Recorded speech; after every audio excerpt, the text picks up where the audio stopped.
This week's episode of Talking to Mod is sponsored by the Coffee Mod. Don't just dress like an ace face, drink like one too. They're also giving our listeners 15% off when you use the promo code MAGICMOD15. So what are you waiting for? How are we doing, everyone, and welcome to episode 17 of Talking to Mod. This week we have Sanjeev Kohli, who plays the iconic character in Still Game, Navid, the shopkeeper. You know him, you love him, and this is a dream come true to have this gentleman on the show. So ladies and gentlemen, sit back, relax and enjoy episode 17 of Talking to Mod.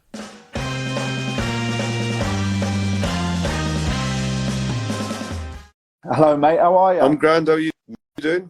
Yeah, absolute pleasure to meet you, mate, and thank you very much for agreeing to come on this and chat a load of bollocks for the next half hour. Is it exclusively bollocks or can we talk shite as well? Mate, we can talk anything. That's the beauty of this. I mean, this started.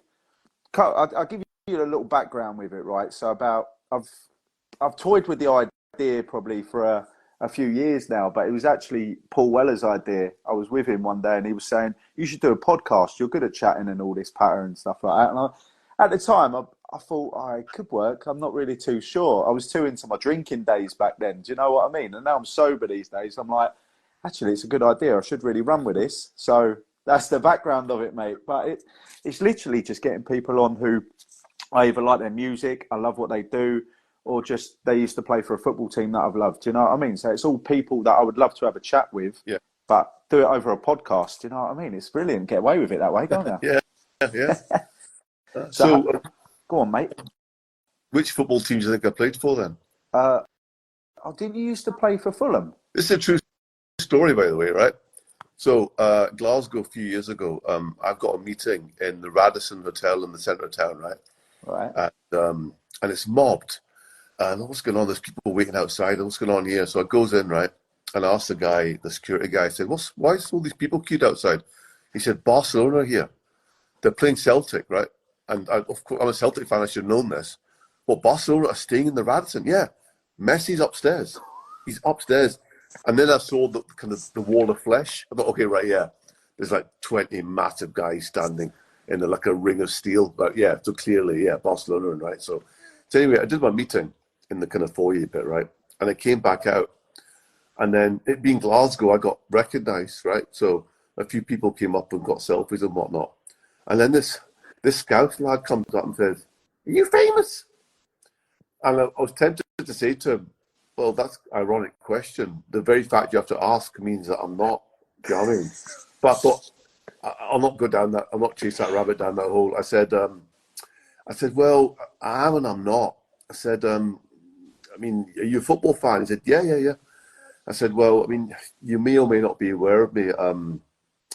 I'm the only British guy in the Barcelona squad. Now I travel with them, but I generally don't get a game. And I kind of play midfield, so there's this guy Lionel who's quite good, so I tend not to get a match, but I'll travel with them." And I had him going for maybe 43 seconds, and he looked at me and says, "Nah, mate, no." You could just see I was not an athlete, but I had him going for a bit. So yeah. That is I'd love phenomenal. to away from that for him to have thought, "Hey, mate, I just met the British bloke that plays for Barcelona." But no, it didn't happen. I saw this video, right? Bring me up to that. I saw this video recently on Twitter where this guy was being mobbed by people. I can't think. It was like Crystal Palace were playing somewhere like Spain or somewhere like that, and he had the full Crystal Palace training kit on, and all these people were getting selfies, and he was signing like T-shirts and that. He didn't even play for him. He was just a fan, but people thought he did. Phenomenal. I mean, when moments like that happen, you got to take them, really. Oh, you got to take them. You got to, 100%. Makes a good story, doesn't it? Oh yeah. Well, I've just worked with Robin Asquith. All right. So you know what I'm talking about, yeah. So a legendary actor. I mean, he did a lot of these kind of like sex comedies and farces. Brilliant actor though, and really well respected in the business. So I just came back last week. I was filming in Malta, of all places. It's a thing called the Madame Blanc Mysteries, which is they film it out there. It's set in the south of France, but they film it in Malta. And so Robin Asquith's there chatting away to him, and he didn't tell me the story, but someone else on the cast told me. He said, "Has he told you his Jimi Hendrix story?" I said, "What Jimi Hendrix story?" He said, "So, you know, in, I don't know, maybe 67, whatever, Robin Asquith goes to see Jimi Hendrix playing in London at the Roundhouse or something. I don't know what the venue was, right? And Jimi Hendrix spots him and basically gets him to come over and says to him, mate, we've got a jam after the show. Come to my dressing room, we'll jam. I says, yeah, I'll jam with you, Jimi Hendrix. I mean, I'm not very good, but I'll jam with you. So he goes up to his dressing room. It very quickly transpires that Jimi Hendrix thought that he was Brian Jones from the Rolling Stones. Oh my God. And at no point did Robin Asquith disabuse him of this notion. So I think he managed to get away with not playing the guitar, but get away with being Brian Jones. So yeah, he got away with it. It's funny. I love people that get away with stuff. You know what I mean? Like in life, it's so hard, especially now. It's so easy to disprove things on Wikipedia and whatnot. But if you can get away with a well-placed lie, I think fair play to you. As long as no one's hurt, obviously. I mean, to be honest, I've been living a lie in my career for the last 16 odd years. Do you know what I mean? I tell people I'm a good magician until they watch me. No, but the thing is, you're the beauty of what you do is, and I'm glad that people like you exist, is just the theatre of what you do, and the fact that I just love the guys that you exist. It's a proper kind of, I think it speaks to the inner child in everyone. Do you know what I mean? Right. I think it cuts through layers of like, we get older, we build up these layers of cynicism and like, fuck you talking about, and then someone like you comes along, cuts right through it. You must see it in people's reactions. They just become kids again, don't they? Well, that's the beauty of it. That's what I always say. Like, people say, why'd you do it? And I say, because for the moment of time that I'm doing the trick, it could be a minute, it could be a few minutes, but they forget about everything. That could be their bill problems, whatever they've got going on indoors. It just makes you zone out and just enjoy the moment of magic. And it sort of brings you back to, as you said, like being a kid again, like opening your first present on Christmas Day. And I love that, man. I proper love that. But they're soon reminded of their monetary problems and you've had their Rolex off them, right? Exactly, yeah. Oh, you've heard about that story, have you? This is why I'm doing this virtually, mate. Try and nick this. Try and nick I try and nick that bad boy. Where are you, by the way? I'm in Belfast. Right, you're in Belfast. I'm in Glasgow. If you can nick this watch, you're straight to the top of the magic circle, mate. I don't think I've got one like that. We could have done something that really looked cool. I should have messaged you before. We could have had something set up. You mean these things are set up? No, not in my set. Not in my set. But they're right. Have you seen that? There's what was it? The Magicians, I think it is. The guy from what's his name? My mind's gone blank. He was in Peep Show. David Mitchell. Yeah, him and the other bloke. And Robert Webb, the guys from Peep Show. That's right. Yeah. And Olivia Colman's in it as well. There's a few, man. Yeah, there is. And there's this one where he gets this geezer up. And he says, right, you're going to be the stooge. You've got to come up on the stage. And the bloke goes, right, what I do is I do this little stumble I do when I come off the last step. It'll be brilliant. And the thing is, when he goes to do it, he gives him a wink to then do the stumble like a Norman Wisdom trick, right? The geezer actually does a trip, falls over and cracks his head. And he's passed out. And he has to pick another volunteer. And the trick goes completely wrong. Brilliant. Yeah, I recommend that if you haven't watched it. It's fantastic. Yeah. But I was going to ask you what you've been doing recently, but you mentioned a bit there. But I know you've been doing a few evenings haven't you? Like doing your own little show. How have them been going? Really good. Really good. I mean, we're lucky that, first of all, so where are you from in the world? I'm from West Sussex originally, but I met my partner and she sort of kidnapped me and brought me to Belfast. Oh, right. Okay. Because I'm really gratified when someone with your accent likes Still Game. I love it, man. Because I know that we've got it's massive in Scotland and weirdly, hugely football massive in Scotland. But then we've got fans, we tend to have fans in the northwest and northeast, Belfast, Dublin as well. So yeah, we're on Netflix now, and we seem to have got a really, really quite big, vaguely international audience. But we've been doing these shows around Scotland mainly, although we did one in Blackpool. And we're going to be doing some shows down south. And we're going to Belfast, hopefully. Come to Belfast. I'll be there, man. Yeah. And I'd love to go to Dublin as well. I was filming in Dublin 3 weeks ago, and a guy stopped me in the street and said, when are you going to bring a show to Dublin? I said, mate, if there's enough for you, we'll bring the show to Dublin.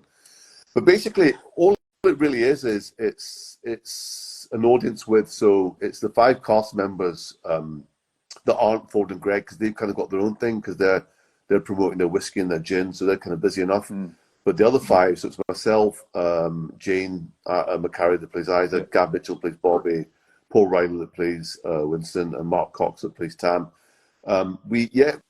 Basically, it's the show of two halves. There's a brilliant stand-up called Bill Dewar that will interview us first half, kind of obvious things about, how you got into the show, what it's meant to you, sort of thing. And then second half, it's people can ask questions from the floor. And it's really nice to be part of a comedy that people feel that they own. They really, really go for it, and they feel really connected to it. Really seems to resonate with people. So we're getting lovely reactions where we've been going, and people seem to travel for it. I mean, given what the show is, there's no pyrotechnics. There's no bass guitar. There's no drum risers. It's just 5 people on a stage talking, kind of almost like a live podcast. Do you know what I mean? But people have come from Plymouth, Belfast, over the water sort of thing, and they've come. There's that much affection for the show, and I can be objective about it because I'm a fan of the show as well as being in it. So I've got that distance as well. Do you know what I mean? So I'm not being arrogant here. I'm like, whoa, I can't believe that people have travelled to see this, and I'm lucky enough to be in it. And I'm very happy to talk about it because it's opened a lot of doors for me. It's been great for me. And I love playing that character. I love being in the show. I love getting those killer lines. I love delivering them. I love hanging about with these comic geniuses. I love saying the words of Ford and Greg, who are up there with the best comedy writers that have ever been spawned. So, Jamie, get here. So I'm happy to talk to people because I'm almost like, I can't believe I got away with this. And I'm happily, share the stories. That's the other thing. We've worked together since 2001, so we're proper friends, and it's hard to manufacture that chemistry. Brilliant. Especially in comedy, you hear stories about double acts that don't get on, but we genuinely get on with pals, and I think that comes across as well. And you'll know yourself as a performer, if you're enjoying what you're doing, it's infectious. If an audience sense that you're not enjoying it, or if you're in any way nervous, they feed off that. But with what we do, we're pals, we're on stage, telling stories, loving it. And yes, it's been going well. Brilliant. I can't wait to see that. And this is how much of a big fan I am of Still Game, right? I didn't really want to bring it up. Me and the missus were talking before. She was like, don't be all fanboy and all stuff like that. Don't tell I welcome it. Oh, well, all through the pregnancy when we had little Lonnie, she was all going through the pregnancy and binge eating ice cream and that. We binge watched Still Game, like God knows how many times, where it got to the point where she said, when Lonnie's born, he's going to come out and he'll want to go to the Klansman. And it got that bad that I thought, when we were talking about names, I just threw in Navid for a laugh. And she actually thought I was being serious. And I was like, hang about, is there a chance we could? Can we? Honestly, massive fans of it, man. What was the stop? You should have done it. I know. Lonnie, it was always going to be Lonnie after Lonnie Donegan. I just love that name. Well, I was going to say, I'm assuming it was Lonnie Donegan, proud Scottish connection there as well. Exactly. Lonnie, yeah. Yeah, and that was from my dad, really, because he got me into it at a young age. So I loved that name. I just thought it was brilliant. Yeah, it's a good name. I can't think of a Lonnie that I know personally. In fact, I can only think of Lonnie Donegan, even like a person I know of. It's called Lonnie.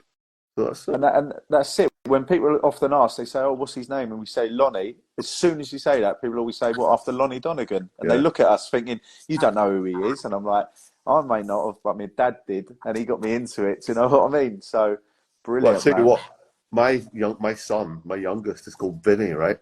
The thing is, it's an old Indian name, so it's Vinay, and it sounds like it's like Italian, like my cousin Vinny, right? But when it's spelled that way, it's Indian. But when you tell people your son's called Vinny, the only Vinny they can think of is Vinny Jones. Yeah. Have you named your son after Vinny Jones? And yeah, I deliberately picked a hod-carrying brickie of a footballer. Yeah, that's who I picked to name my son after, because that's how I think. Do you honestly think I named my kid after Vinny Jones? Behave yourself. And then you have to for them and explain the whole thing. But yeah, Vinny Jones. Yeah, of course I named my kid after Vinny Jones. Of course you did. When you were growing up, did you have any comedy heroes of yours? Oh yeah. Yeah. Bear in mind, I was really, really shy and studious. I was kind of like that guy, kind of straight A's guy at school, and not a performer in the slightest. Very, very shy, but I loved comedy and music. They were my two loves. you know, I'm old enough to remember when there's only 3 channels on telly. I mean, I was 12 years old when Channel 4 arrived. Do you know what I mean? I'm that vintage. So any music or comedy that came in the box, me and my brothers absolutely lapped up. We taped it on a VHS. Remember them? Yeah. So my early hero would have been, well, Billy Connolly would have been a very early hero, and he's still my hero. Eric Morecambe and Wise, Rodney Barker and Rodney Corbett, you know, Les Dawson. I mean, you know, the big hitters. You know, do you know what? Even a grudging admiration for Bernard Manning, right? Not for his material, but for his precision. I mean, you couldn't fault his comic timing. You couldn't fault his delivery. You could absolutely fault where he was coming from politically. Yeah. But people don't know this. The first time that Bernard Manning was on television, he was on a show called The Comedians.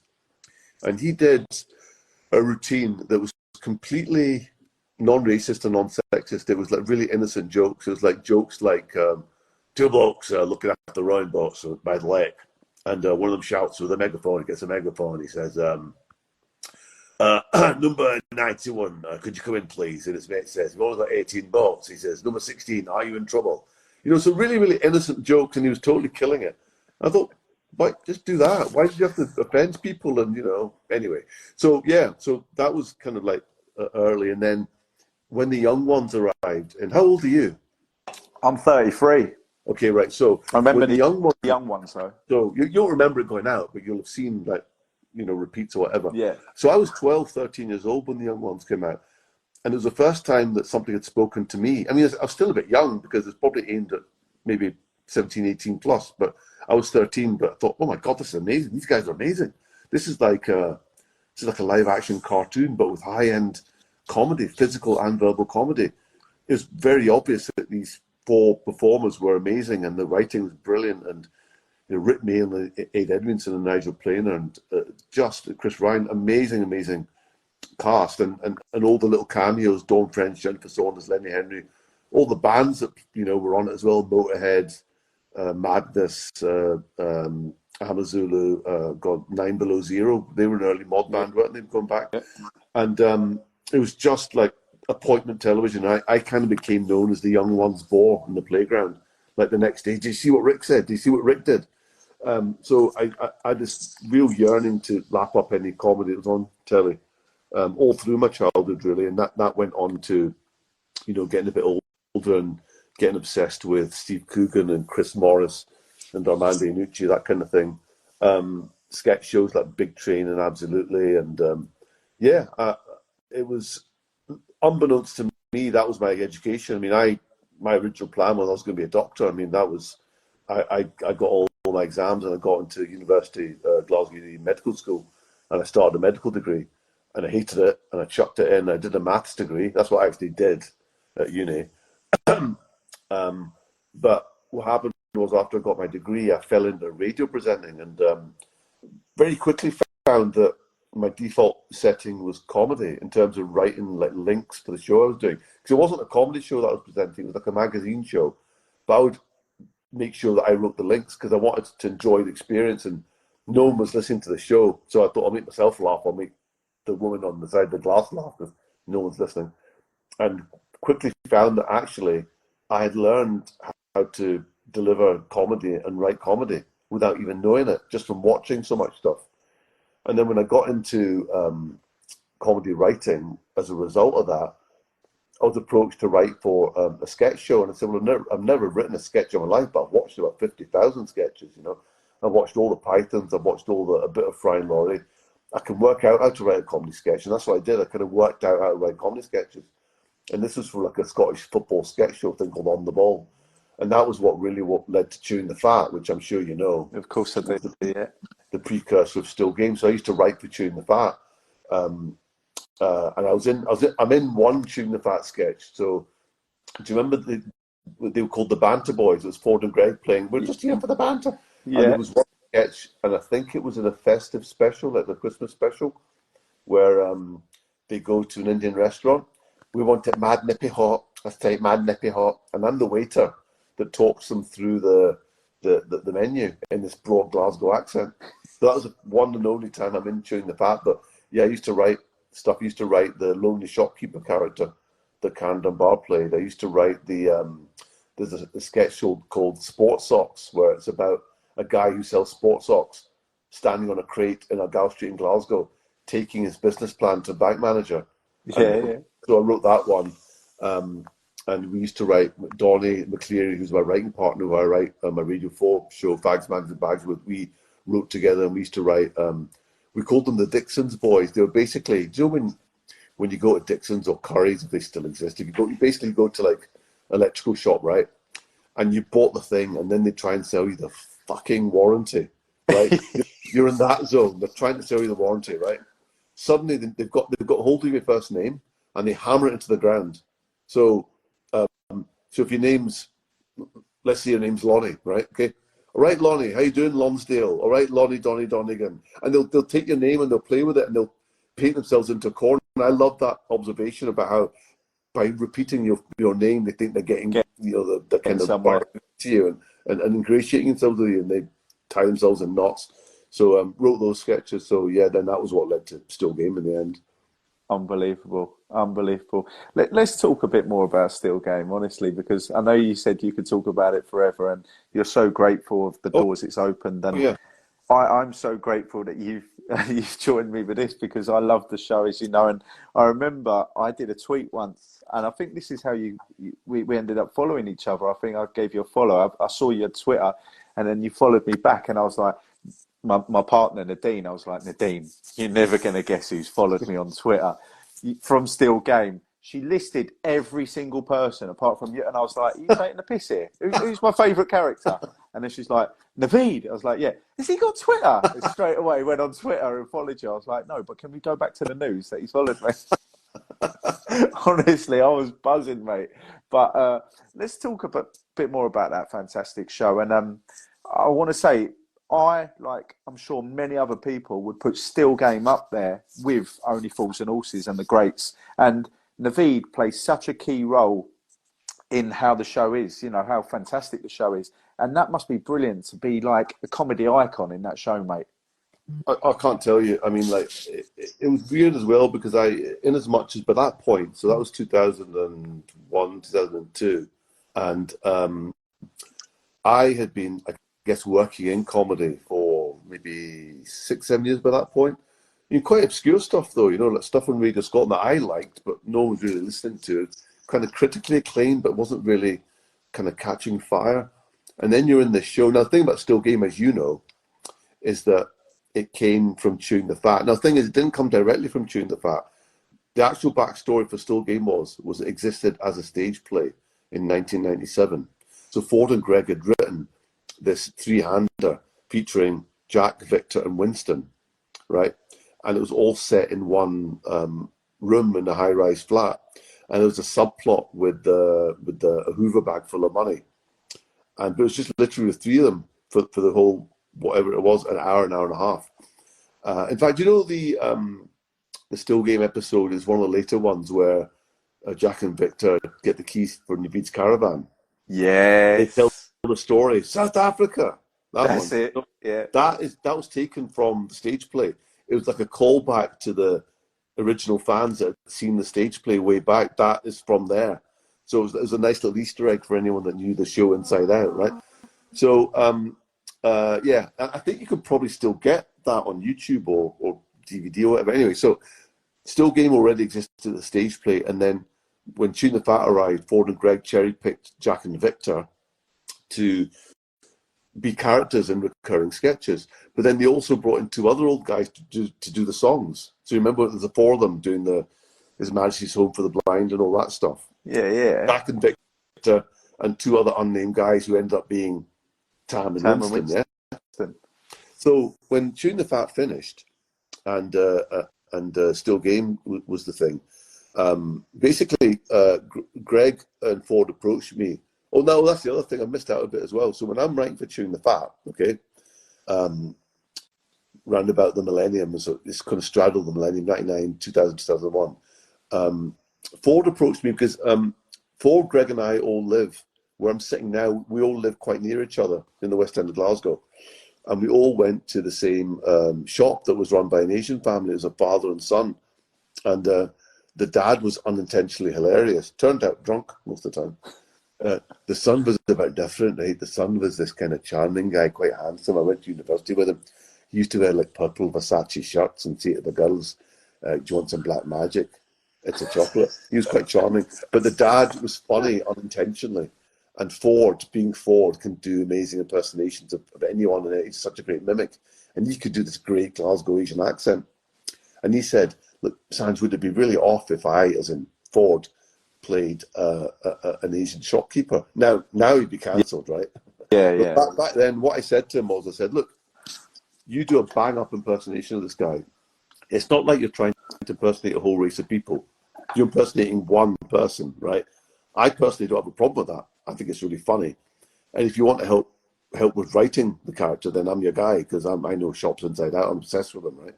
I am obsessed with shops because our family had one, you know.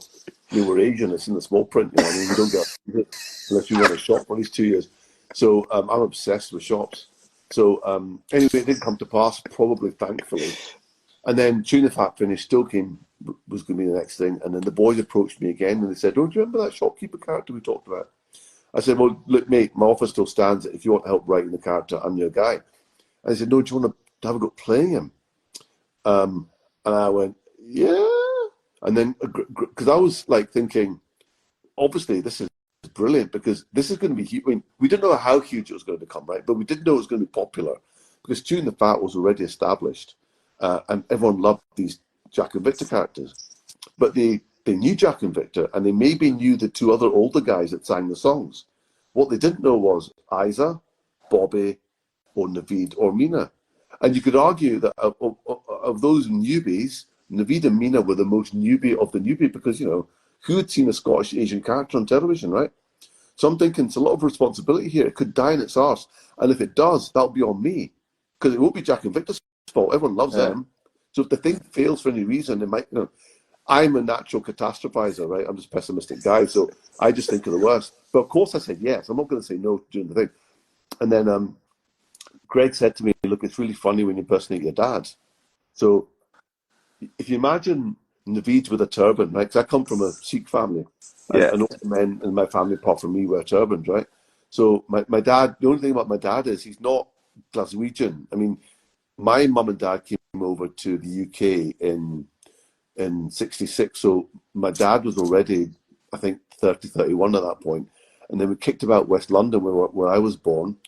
And then he got a job in Glasgow teaching, and that's why he moved to Glasgow when I was 3. So my dad was already mid-30s before he came to Glasgow, so he never really picked up the Glasgow accent, right? So my dad speaks like this, you see. "Eat that, you cheeky bugger. We're going to Metro to buy a lump of Jesus size, a Vauxhall Leicester." So that's how my dad speaks it.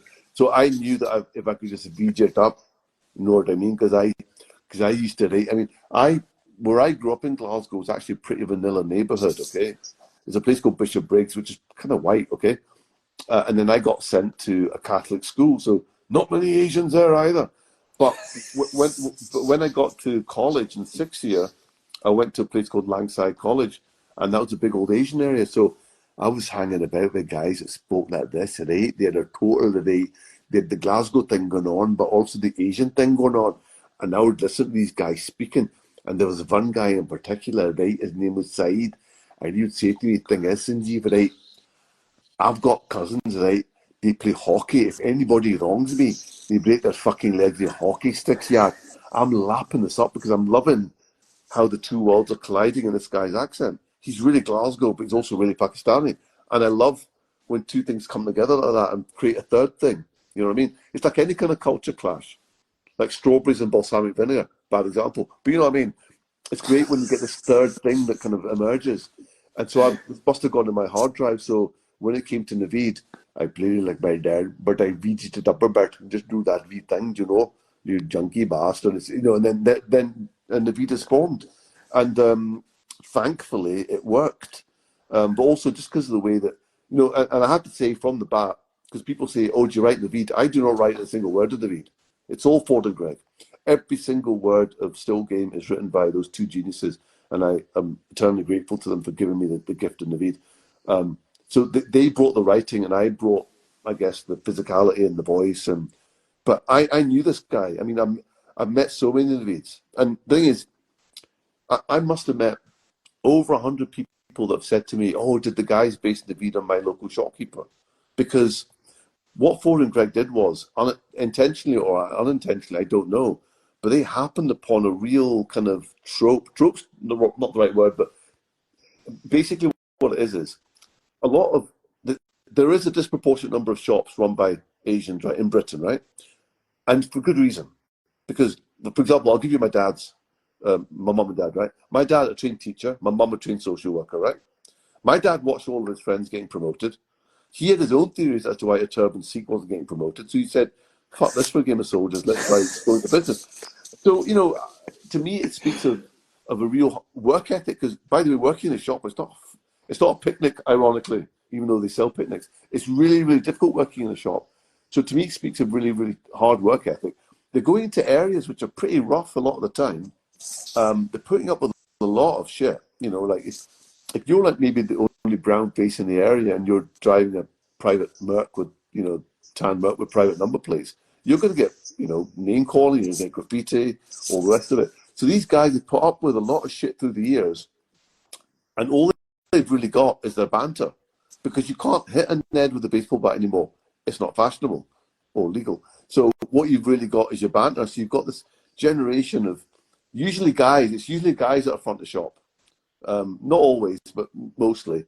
And they've developed this brilliant Scottish Asian patter with the Scottish Asian accent. And that's what really Navid is. So many people feel that they know Navid because they've known a version of Navid. So that was really clever from the boys to recognize that thing existed. And obviously what I could bring to that was, well, I can do the accent and I could bring the physicality. I know how this guy walks. I know what he looks like. So all those things kind of conflated. But it's just the joy of the lines that he's given. I mean, you sometimes David will only have 3 or 4 lines, but they're absolute belters. Oh, I cannot wait to say that. I cannot wait to deliver that line. And just the way that telly works is, you say the line, it's the 8th take. So the way you make television is that the first time you get to see the scripts, you send the scripts, and then you all get together, just in your civvies and your normal clothes. You get together with a production team, makeup, lighting, whoever needs to be there, and the cast sit around the table and they read the scripts out and someone times it. And that sometimes is the best day of the job, because you're reading the lines and you've got an audience, right? And you're getting the big laughs. You're thinking, oh, that'd be brilliant. Oh, can't wait for people to see that. Now, when you record the line, maybe 2 months later, it's 4:45 on a Friday. You've been in your wig and your makeup, which is really, your wig is glued on. You've got the stuff that goes under your eyes, wet, that dries. It's really uncomfortable. You've got your disposable lenses in. You wish you were dead. You've got the itchiest bloody beard glued in your face. You're wearing 3 layers of man-made fucking fibers. You smell like beef hula hoops. And you're doing a line for the 10th time. And you're thinking, is this even English anymore? I don't even know if it's funny anymore. But you have to think back. No, you know it's funny, because when you did it read through, it was funny. And it will be funny when people see it. But then you have to wait for the show to go out, for the feedback to come. So, it's that weird kind of staggered process. But it was so nice to be able to, I was given brilliant lines. Ford and Greg have always been brilliant at sharing out the goodness between the characters and giving them their own identity and their own way of speaking and their own funny lines, in that they never insisted on hogging the good lines for themselves. So a lot of people compare the show to The Simpsons, in the sense that one week your favourite might be Bart, one week it might be Homer, one week it might be Chief Wiggum, one week it might be, hello everybody, Dr. Joe, whatever it's called. I mean, they would just dish out the lines to different people, and they weren't precious about who got the laughs, as long as there was a laugh to be got, right. Do you know, one of mine and my partner's favourite ever scenes in Still Game is when Jack and Victor go to decorate Isaac's apartment, and it just ends up being a complete catastrophe. But that scene, as you mentioned the word before, it really is pure genius. The way they knock over the paint and then the wall, it's just incredible. Like, me and my partner watch that religiously. We'll be watching that episode, and we'll have to rewind it and watch that bit again, because it just gets us so many times. And there's not many comedies where you've seen them hundreds of times, but you still laugh as if it's the first time you've seen it. And with Still Game, we do that all the time, and that's just incredible. Do you know what I mean? Yeah, I mean, you hear that from people that it's especially now it's on Netflix. We're of a generation now that we're even too lazy to put a fucking DVD in. Do you know what I mean? It's all on there. What, really? Do I have to? Where is the DVD remote? Who even knows anymore? But it's on Netflix now, so people will just they'll put it on and have it on in the background, like a pal in the room, like almost like a dressing gown or something. It's comfort because they know they've watched the episodes 20 times. They know what's happening. And that's a massive, massive compliment because, I mean, I'll do the same with comedy I love. I'll put on a Frasier or a Cheers or a Young Ones that I've seen a million times, but it's like, it doesn't matter. I know what's coming, but it still makes me laugh just as hard. And it's interesting you're talking about, because that's obviously a lot of that comedy you're talking about in that episode was physical comedy. And I do think the Ford and Greg are up there with Lauren Hardy or any of the physical comedians. When they do physical comedy, it's out of the park. It's wonderful. And I, another reason I'm incredibly lucky to be in the show is that I will see this. I'll get a ringside seat at some of the stuff before anyone else. So remember the Hooch episode where the balls of Hooch are going around? Yeah.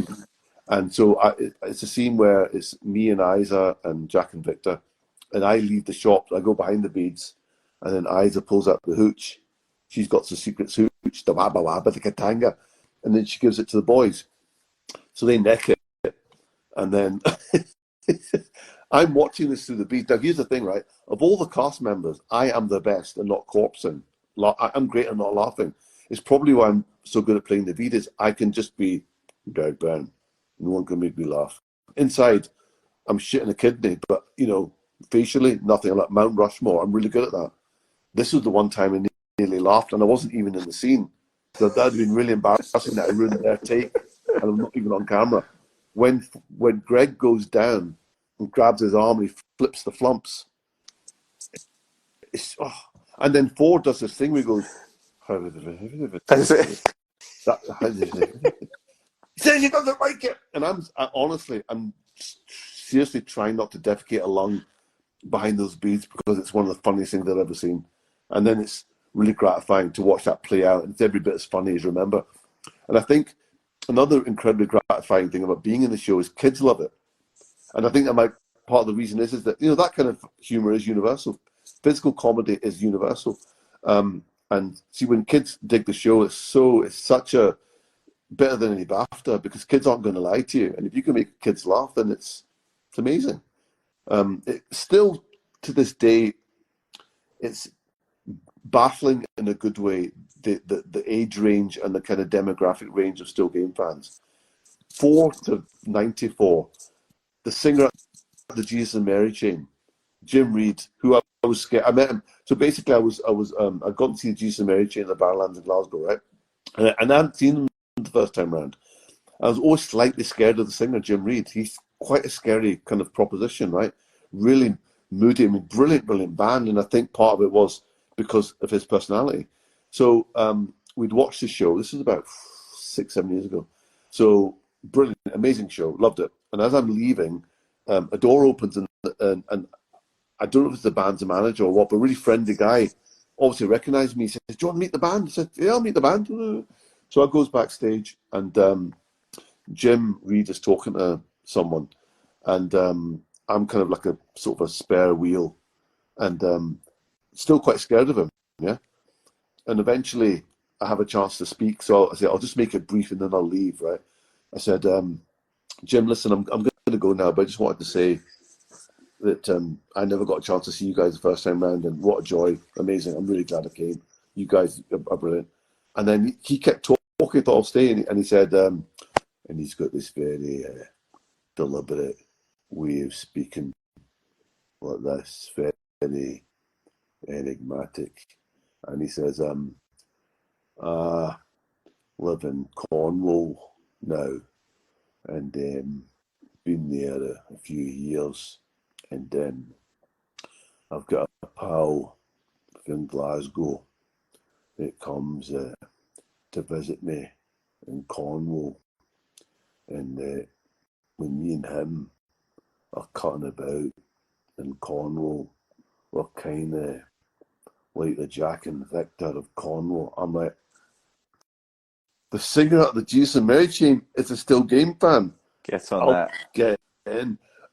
So it amazes me. Like, you pretty much anyone that's Scottish, well, not anyone, I've seen 90% of Scottish people really love it. And I think Scots abroad as well, they see it as their wee patch of home. They're almost an umbilical cord to the homeland. And but it's not like shortbread and twee. It's kind of very real and relatable. But it's still Scotland for them, So I cannot complain. No. When people say to me, "Oh, you're not bored of doing the lines and getting selfies?" Well, why would I be? It's if my small part in the thing has connected with people, then of course I'm going to cherish that. I'm not going to be precious about it. No. In fact, I've jokingly said that I'll be buried as Navid in full Navid costume, and I'll be encouraging people to toss curly whirlies onto my Out of date ones. Yeah, of course. Out of date child. I'll be out of date child by then, huh? I'll be you're going down here. So out of date whirlies. Will be provided at my funeral. You heard me here first. That you've just you thrown me off there. That was brilliant. Jesus and Mary Chain, by the way, what a band! Fantastic band. And Barrowlands as well. What a venue! So you've been, yeah? Better than that, I performed there. No. Yeah. Oh, good. Now I can talk about this. Yeah. No, I was on tour with a band called the Brian Jonestown Massacre. Yeah. I did the full UK and Ireland tour with them, and we played the Barrowlands, and it was like our seventh. It was either the seventh or the eighth show into this tour. We did 18 dates in total, and we did 10 days consecutive, 10 days without a break, and it was. I mean, yourself, by performing, it does take a lot out of you. Now, people think, oh, you're only on the stage for an hour or so or whatever, but you have to be so switched on, and the nerves you get, and then the buzzing, it's just mental. So we did 10 consecutive days. And I think, as I said, on the 8th day, we did the Barrowlands. And for me, I've said it's the best venue I've ever performed in. And I've been grateful to perform in some of the best ones. But to stand on that stage, and the crowd were fantastic, like absolutely fantastic. We had the patter with people, and I think that's what people like about my act as well, is I'm really switched on. So when people shout stuff out, I'm so quick at firing it back. And just the whole crowd loved what I did, because my act's sort of like comedy magic. It's a bit like a modern day version of Tommy Cooper. Yeah. So he was a big influence on my career. Him and Paul Daniels were like my main heroes. And then I sort of put a twist on it. So if you imagine someone like Liam Gallagher, Tommy Cooper, Paul Weller, and Paul Daniels get thrown in a mixer, and then you pour it out, and the magic mod comes out, and that's I've got influences of all my heroes, and they loved it. Like, I was so grateful. Like, and they were just such lovely people. And before I performed, I went to the market underneath. Yeah. And the bloke at the venue said, I bought one of them hats, the iconic hat with the ginger hair on the back. And the See You Jimmy hat. Yeah. That's it. Yeah. He said, I see you, Jimmy. And I went, what? He's like, no, that's what they call them over here. And everyone was like, oh, you got your See You Jimmy hat on and that. And they were it was just brilliant. You know where that comes from, don't you? No. The Ras Abbott character. See You Jimmy. Oh, okay. Yeah, so that's the red hair and the thing. Right. That's they're called See You Jimmy hats. Because I was thinking, I got to be a bit more clued up about this, but they were brilliant. And here's a little one. The bloke who was an old guy, not old, I shouldn't say that, but older than me guy, who worked at the venue at the Barrowlands, and I had my parker on and my sunglasses, right? Yeah. And he didn't speak to me when I first went in there, but he kept looking. And then, like, he heard me speaking to someone. He come over to me and he said, do you know what? Until you started speaking, I thought you were Liam Gallagher. Oh, yeah. Well, to be fair. Yeah. But, I was like, oh, cheers, mate, cheers. But they're just lovely people in that part of the world. And I've performed in Scotland so many times. And it's the humour. And I think that's what makes the people, do you know what I mean? It's like... Well, it's the same as Belfast. I mean, there's so many similarities, even in terms of language. Like, there's a thing that I thought was the Glasgow thing, which is when you go to get your messages, it means you get your groceries. mate. Right, I didn't know that was a thing in Belfast as well, and it is. And they use, when I first met my partner, she always said, she used to say "we" a lot, Yeah. and come here, bird. Yeah. Like, oh, come here, bird. And I'm like, what the fuck? What are you on about? It's like we this, we that. And the big debate that we're having at the moment, so it's Lonnie's birthday today, and we had the family over, and we were having this big debate. So when you go to get fish and chips, do you say you're going to the fish and chip shop? I would say we're going to Chippy. Oh God, see, that's what they say as well, In and Belfast, it's complete. yeah? Yeah, it's fried me Chippy. because I say no. You say you're going to a fish and chip shop. She's like, no, because it sells more than just fish and chips. And I said, Yeah. well, so does the one back at home, but we still call it a fish and chip shop. And I said to her mum, what would you call it? And she went to Chippy. I was like, well, you're going to be on her side anyway. It's your daughter, or ask someone else. And they all said Chippy, and I was fuming. I had to leave the room and get a can of Red Bull. Honestly, I couldn't believe it. But it's weird how people like get the right old ump when, like, I was having a discussion with this. So when I was doing this job in Malta, Steve Edge, who's a brilliant, really, really funny guy, great actor, really, really funny guy. And you say, why did people get so upset that bread rolls are called different things in different regions of Britain? Why do they get so fucking humpy about it? It's a regional, you know. I don't care if it's called a cob or a barm or a whatever. It's fucking, you know, there's more important things to worry about than regional differences. But it gets really tribal. No, you're fucking wrong. It's a cob, it's not a barm. What's a barm? And well, we're laughing about it because why do people get so annoyed about it? It's like in Glasgow and Edinburgh, it's that thing of salt and sauce as well. Oh. Like in Glasgow, it's salt and vinegar, and Edinburgh, it's salt and sauce. And which is better? Why does everything have to be better? Why can't things just be different? It's like with bands, isn't it? You know, it's like, oh, who's better, Deep Purple or Led Zeppelin? Well, they're both really good. So, you know, why does one have to be better than the other? And what are the criteria anyway? It's like I've done a few things where I've been a judge on like for the BAFTAs or the RTS awards or whatever, and and it'll come to the shortlist and it'll be like 3, and you've got to decide between 3 different comedies, right? And you're thinking, well, they're different. It's like saying, what's better, a chocolate eclair or a tennis racket? How? Do you know what I mean? It's like they're both really good at what they do. I mean, I'm not going to play tennis with a chocolate eclair. So, in that sense, yeah, the tennis racket's better, but equally, I'm not going to eat a tennis racket. So, it's quite a male thing to do as well. It's like top 10 albums, top 5, whatever. Well, it's going to change every day. I mean, if I ask you what your favorite song, if you ask me now what was my favorite song of all time, right now, I'd probably say Fool's Gold, right? But I might change tomorrow. Yes. Yeah, because with Fool's Gold, I mean, while we're on it, for me, it's like the perfect fusion of funk, rock, and psychedelia in full measure. Because I grew up in a Punjabi Sikh household, and what a lot of people don't know is a lot of the kind of Bollywood stuff from the 70s was really funky. So I've always loved like the bongos and the wah-wah guitar. And then I had a bit of a heavy metal upbringing because of my big brother. So I was into like Led Zeppelin and Saxon and Purple and stuff like that. And then I got seriously into hip hop in '87, and that led me down the kind of rare groove, kind of soul route. So I listen to Stone Roses. I can hear all those influences because imagine if Ian Brown had done a very different lyric. What he's done basically a Manchester indie lyric, but John Squire is playing funky wah wah, and you've got Manny's bass is like pure, probably funk, I would say. And Rennie's got the shuffle beat going on. There's a little bit of Clyde Stubblefield, but also a little bit of an indie shuffle. It's all there. And the production's so beautiful. It sounds so vast.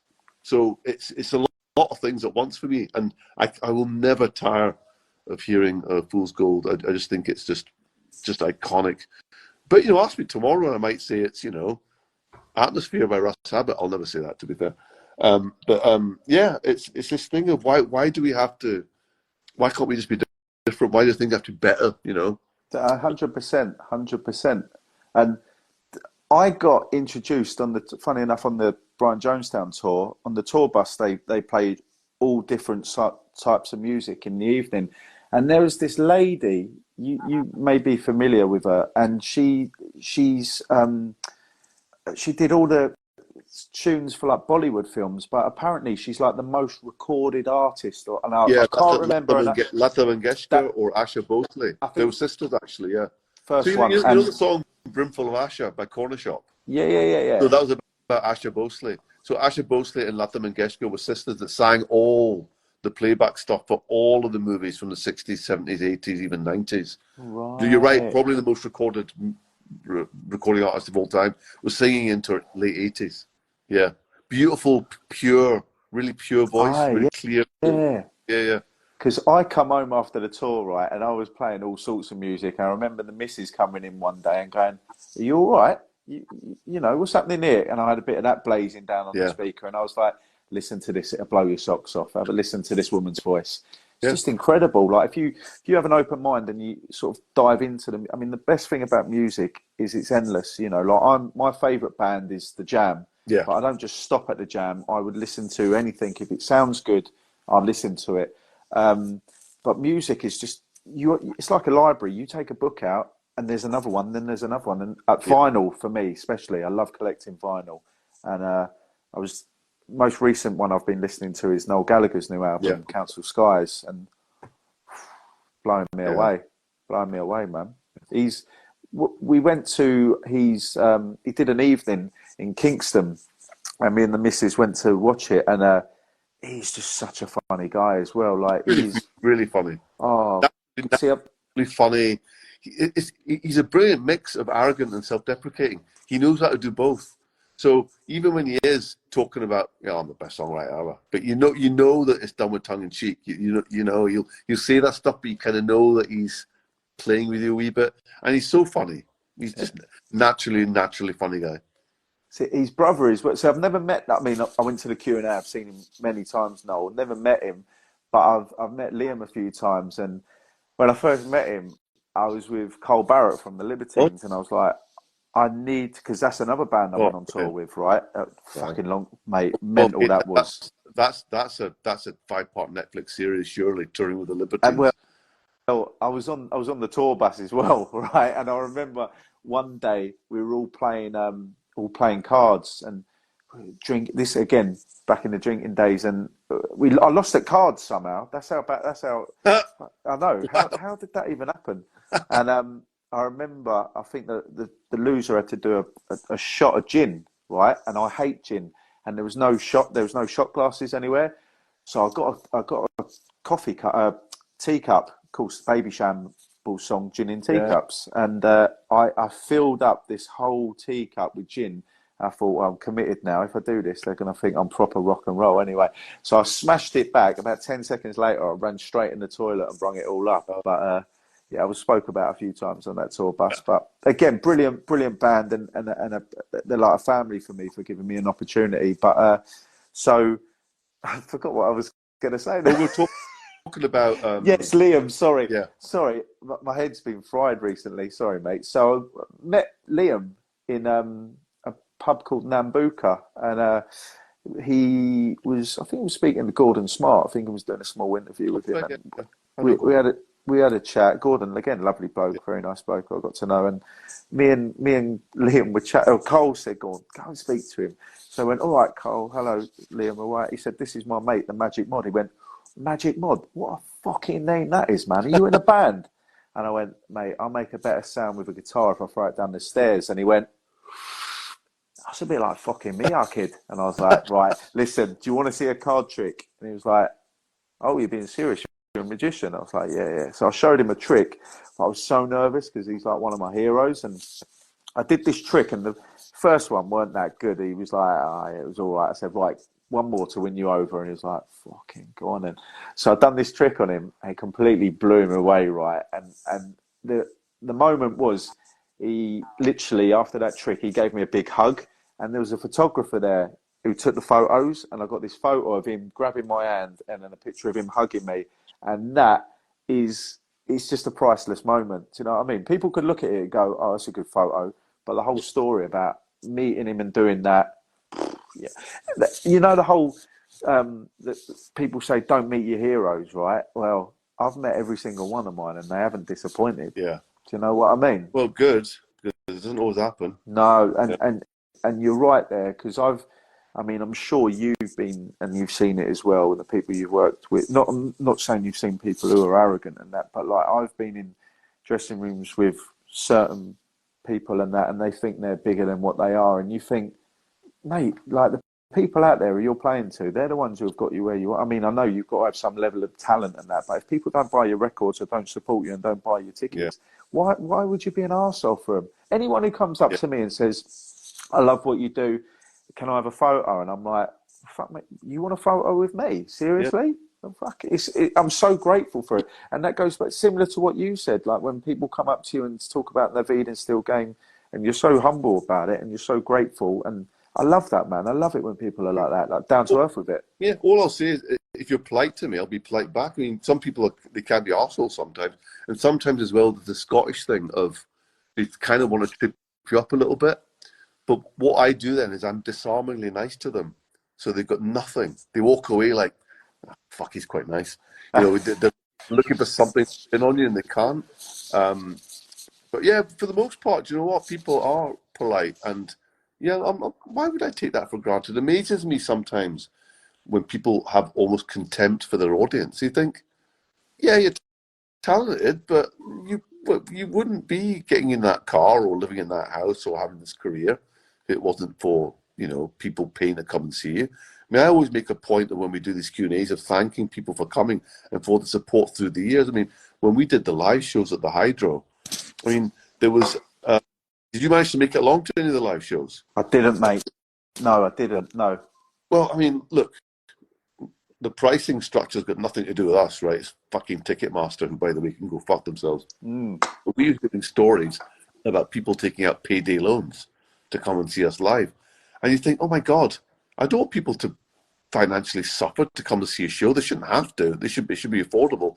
But also that level of commitment and that level of affection, but you know, it's just incredibly humbling, you know, to think that people would do that.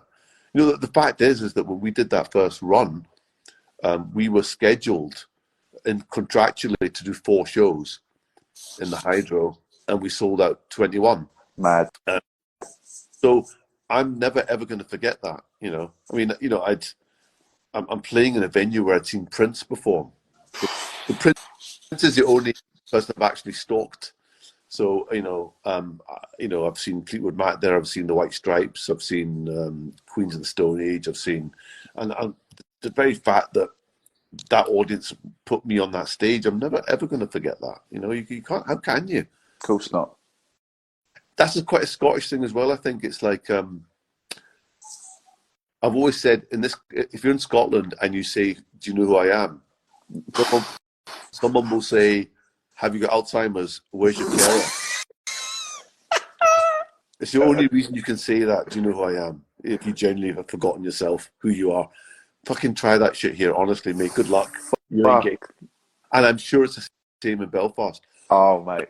You know, we have this thing in Scotland called "I ken your dad, I know your father." So it doesn't matter who you are. I know your dad is. I've seen you in nappies. You know, and sometimes that can go a bit too far, where it's like you can begrudge people's success. Like I've heard people talk about Billy Connolly. Billy Connolly is a living hero of mine. I mean, I think he might be the best storyteller that's ever been born, actually. Oh, genius. And, you know, I know someone who is a taxi driver, and you'll say, "I Connolly get lucky. He wasn't even the funny one at the dockyards." Sorry, Billy Connolly got lucky. You're telling me that he went to Australia and had them in the palm of his hands through luck? You dick. And that's quite a Scottish thing of, you know, like allow him his success. And also, why did you move away from Glasgow? Well, Glasgow's lovely, but it rains 8 days out of 7. So of course he's going to move away. He could be richer than Croesus, but you're not going to be able to afford a magnet that's going to bring the sun closer to Glasgow. You need to go where the sun is. So it can be slightly over the top, that kind of "I ken your dad" attitude. But for the most part, it keeps you grounded. Absolutely. 100%. Yeah. Well, listen, I want to, before I let you go, because I mean, I remember saying to you we'll only do half an hour, but I've loved chatting to you, mate, honestly, and I hope you have as well, man. That's been lovely. It's been great. It's good fun. Appreciate that, mate. But I'm going to ask you for a. You still got your watch? You're not that good. I know. So I'm going to ask you, all right? So a bit of advice. I'm doing a bit of stand-up comedy at the Belfast Empire next month. First time we've done a bit of stand-up, but without. I'm going to throw in a couple of magic tricks, right? I've got about 10 minutes, I believe, and the jokes I've gone for, I think they're all right, to be fair. I mean, it's old school sort of stuff, you know, because I'm not. These days, I've seen a lot of comedians who it seems like they just rip straight into the people in the audience. I don't get me wrong, I love that. And but I wait till people heckle me, and I'm like, oh, here we go. Listen, I've got a joke on comebacks here. Come on, right, here we go. But so I'm doing, as I said, first time I've ever really done it without doing the magic. What advice would you give me? Well, we've been talking about Billy Connolly. I mean, Billy Connolly was a folk musician whose stand-up grew out of him playing folk music. The stand-up became the stuff he said between the songs. It sounds to me like you're doing that, and it's obvious speaking to you now. You're a natural storyteller, and you've got a kind of what we call a gala swagger. You've got a way about you. I would even. It's interesting as well. If you're still going to do the magic, then you can use that as the kind of tent poles, because you know they're bankers, don't you? So like Tommy Cooper. I mean, is there anyone funny in the world than Tommy Cooper? Nah. But you know, he never just did the gags, did he? He always had the magic to punctuate. So you've got that. So you've got something that stand-ups don't have. So you know, if you're not feeling confident about the materials going, you've got a gag to go to, a trick to go to. But also as well, you know as well in the back of your mind that you've dealt with hecklers. So you've got that as well in your back catalogue. So you've got nothing to worry about because you've got it all there. You've got stuff that regular stand. If I did stand up tomorrow, I've got a dance I can do. I've got tricks I can do. It would just be me and the stand up. But also you've been on it. You know the energy you need. You probably have a way of walking, and that's what you'll do. That's what Billy Connolly did. He didn't really change what he did on stage. The music got less, the stand-up became the bigger thing, and eventually he just ditched the ukulele or the banjo till the end of the act because he had enough. And that will be your evolution. If you want to pursue it, you probably find you don't even have the time to do the magic tricks. The magic tricks, Jerry Sadowitz is another example. Yeah. He could probably just ditch the magic if he wanted to. But he's reached that stage through doing it loads and loads of times. But it sounds to me like you're the full package already. I don't think you need that. I don't know about that. I wish I was, man. But it's something I've always wanted to do. But people who have been to my acts, they say, I weren't expecting you to be funny. Like you just work so well. You've got the swagger of a front man. You get that. You know what I mean? Yeah. That's what you've got. And that sort of confidence is, if you've already got, it's like I look at someone like Kevin Bridges, right? He owns that scene. He just prowls it. You know, he does that thing where he does a good joke. He looks to the side, like, this is going to be funny. And that's probably 50% of the battle. If you go on stage like you know you're going to be funny and you have that confidence, that's the audience feel uncomfortable if you're in any way nervous or diffident. But your natural manner is, you've got the swagger already. So I think you're cooking. I think you're good. I have to let you know how I get on, but I am, as I said, there was no way I weren't going to chuck in a couple of magic tricks. So I'm doing like probably 4 gags, then 1 trick, and then 1 gag, and then the last trick. And the joke, I just love. I've sort of incorporated it into having like a Belfast nightlife. So I'm going to say Belfast is a wild night out, isn't it? And people, I said. I went out to this bar the other day. I walked into this bar and I saw this woman of a rather large size dancing on the table. I went up to her. I said, "Great legs, love." She said, "Do you think so?" I said, "Oh, aye. Any other table would have fucking broken by now." There you are. What do you reckon? Yeah. Because the way he threw it away as well, it was perfect. Yeah. You don't need advice from me. I do, man. You're someone I love watching. Listen, it's going to be the same. When I watch you now on Still Game, I go, I know him now. Yeah, one of my mates, me and him. Yeah, cool. yeah, absolutely. Yeah. Honestly, mate, I can't thank you enough. And thank you so much for joining me for this because I've really enjoyed it.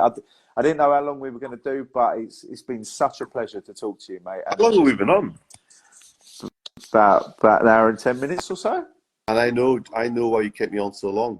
You've had my fucking watch off me. I'll have a word. How did you do that? Here we go. Guess what it's... Oh! do you know what, though? When you did say, how long are we on? I thought, fuck me, he's going to give me an invoice in a minute. I dig me back. You've got... You've got to give me your best Navid line. Come on. Okay, right. Get it right up. Okay, my favourite one, and people don't remember this, but to me it's almost like hip hop. So it's not a line that Ford and Greg originated, but it's a line they gave me to say. And it was the episode when the pub quiz is happening and Bobby fancies Margot. So I was in the shop. And, I think there might be romance in the air with Bobby and Margot. And I say, gear to rest, Isa. He's going to get his hole in a barrel of Fernies. And he couldn't get his hole in a barrel of fannies. It's just gold, isn't it? It is gold. Yeah. But the one most people just like it when, in fact, the guy chased me in IKEA once and he says, oh, mate, please, he's holding his phone up. Please, could you call my wife a junkie bastard? Okay, we'll save your marriage. You junkie bastard. They seem to quite like that. So yeah, junkie bastard. Junkie bastard. Oh, mate, honestly, listen, thank you so much for your time, mate. Thank you. I really mean that. And when you're in Belfast, I'd love to grab a coffee with you. Yeah. And if you're ever in Glasgow, we'll go to the Barlands. 100%. I think I'm in Glasgow again soon, but I'll keep you posted, man. Well, because, yeah. Definitely, man. And enjoy the rest of your week. You as well. Thank you for your Good time, mate. All the best. Thank you. Cheers. See ya. Bye-bye. See ya. Bye. All right. Here's the bit. It's always trying to click off after you've done it, isn't it? Yeah. All right, it's that button there. Right. Love you and leave you, mate. Well, that was brilliant from my behalf. What a lovely guy. Really is a lovely guy. And for me being a big fan of Still Game, to have that character or to have him on, who plays probably my favourite character in the actual show, brilliant. And I hope you all enjoyed that chat. And I'm going to love you and leave you all now because I'm going to get a KFC because I'm starving. Enjoy the rest of your evening. God bless.